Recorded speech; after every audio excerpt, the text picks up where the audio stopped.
আপনার বাচ্চার কি সবকটি টিকা সময় মতো দেওয়া হয়েছে? 2026 সালের নতুন গাইডলাইন অনুযায়ী কোন বয়সে কোন টিকা দেওয়া শিশুদের জন্য বাধ্যতামূলক তা কি আপনি সব জানেন? টিকাকরণ নিয়ে সামান্য একটি ছোট ভুলই কিন্তু আপনার বাচ্চার সুরক্ষা অনেকাংশে কমিয়ে দিতে পারে।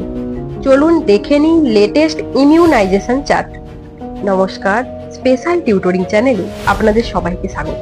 আমি মিতালি সামন্ত, একজন স্পেশাল এডুকেটর এবং চাইল্ড কাউন্সিলর হিসাবে আমি জানি বাবা মাদের কাছে বাচ্চার সুস্থতা কতখানি গুরুত্বপূর্ণ।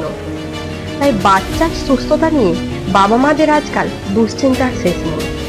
আজকের ভিডিওতে আমি সরাসরি ভারত সরকারের ন্যাশনাল হেলথ মিশন অর্থাৎ NHM এর অফিসিয়াল গাইডলাইন অনুযায়ী জন্ম থেকে 5 বছর বয়সী শিশুদের কোন টিকা কখন দেওয়া দরকার শিশুর টিকাকরণের সম্পূর্ণ তালিকা আমি আজ আপনাদের সাথে শেয়ার করব। বিশেষত জন্ম থেকে 2 বছর বয়স পর্যন্ত শিশুদের টিকাকরণগুলি একদম মিস করা যাবে না। তাই টিকাকরণ বিষয়ে ভালোভাবে জানতে আজকের ভিডিওটি সম্পূর্ণ দেখুন। নবজাতকদের জন্য জন্মানোর ঠিক পরেই 3টি জীবনদায়ী প্রতিষেধক দেওয়ার ব্যবস্থা রয়েছে। এই 3টি জীবনদায়ী প্রতিষেধক হলো হেপাটাইটিস বি, BCG এবং OPV 0 ডোজ, যেটা পোলিও রোগের প্রতিষেধক। 1.5 মাস, 2.5 মাস এবং 3.5 মাস বয়স অর্থাৎ 6, 10 এবং 14 সপ্তাহ চলাকালীন এই সময়টাই কিন্তু শিশুর জন্য খুব গুরুত্বপূর্ণ। এই 3 বার বাচ্চাকে দেয়া হয় 5টি গুরুত্বপূর্ণ রোগের প্রতিষেধক। সেগুলো কি? ডিপথেরিয়া, হুপিং কাশি, হেপাটাইটিস বি, ধনুষ্টঙ্কার এবং হেমোফিলাস ইনফ্লুয়েঞ্জা সুরক্ষা। রোটা ভাইরাস দেওয়া হয় শিশুর মারাত্মক ডায়রিয়া প্রতিরোধ করতে। PCV দেওয়া হয় নিউমোনিয়া প্রতিরোধের জন্য। IPV দেওয়া হয় পোলিও ইনজেকশন হিসাবে। এরপর শিশুর যখন বয়স 9 মাস পূর্ণ হলো, এই বয়সটা আরো গুরুত্বপূর্ণ।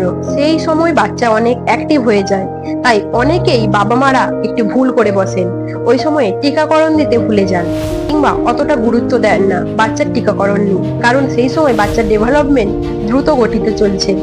কিন্তু মনে রাখবেন, এই সময়েই দেওয়া হয় MR ফার্স্ট ডোজ, হাম এবং রুবেলার প্রতিষেধক। ভিটামিন A, যেটা কিন্তু বাচ্চার চোখের সুরক্ষার জন্য খুবই গুরুত্বপূর্ণ।